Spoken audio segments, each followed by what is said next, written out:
Welcome to the Wellness Shelf, where we turn the best wellness books into simple ideas you can use today. New book every week. Subscribe and hit the bell so you don't miss it. What if I told you that every single night your body runs a process so powerful it can prevent cancer, reset your emotions, repair your heart, and sharpen your memory, all while you do absolutely nothing? And what if most of us are cutting that process short every single day without even realizing it? Why We Sleep by Matthew Walker is one of the most important health books ever written. Walker is a neuroscientist and sleep researcher at UC Berkeley, and what he found after decades of study is both fascinating and deeply alarming. We live in a world that treats sleep as optional, a sign of laziness, something to cut when life gets busy.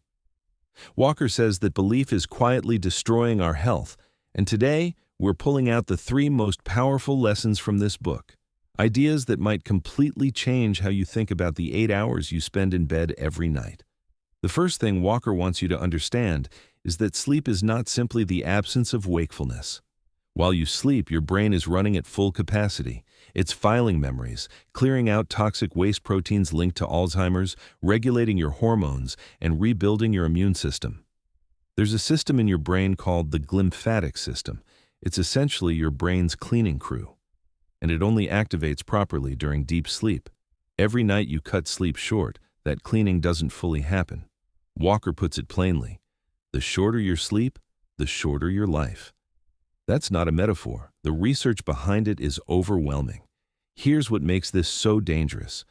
When you're sleep deprived, you lose the ability to accurately judge how impaired you actually are. Studies show that people running on 6 hours of sleep perform as poorly as people who've been awake for 24 hours straight. But when asked, those same people rate themselves as functioning fine. Your brain adapts to feeling tired. It stops registering the deficit.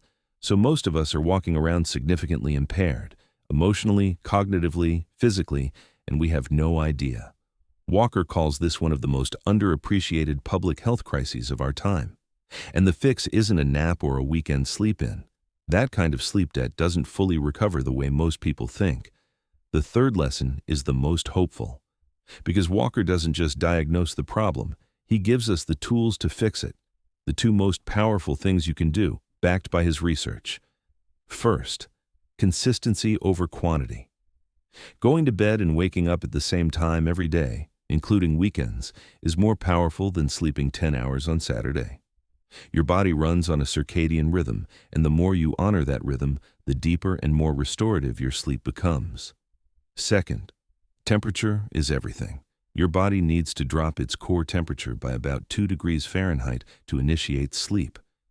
A cool bedroom, around 65 degrees, is one of the most evidence-backed sleep improvements you can make. A warm bath before bed actually helps too, because it draws heat to the surface of your skin and cools your core as you step out. Small changes, massive impact.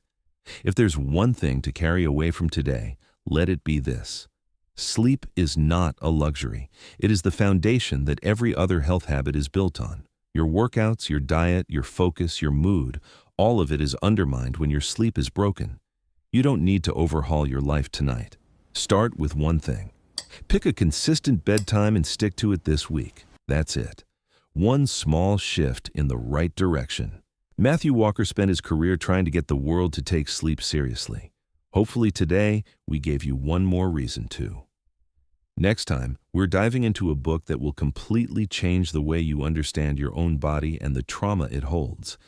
It's called The Body Keeps the Score, and it might be the most important psychology book of the last 20 years. Take care of yourself, and we'll see you in the next one.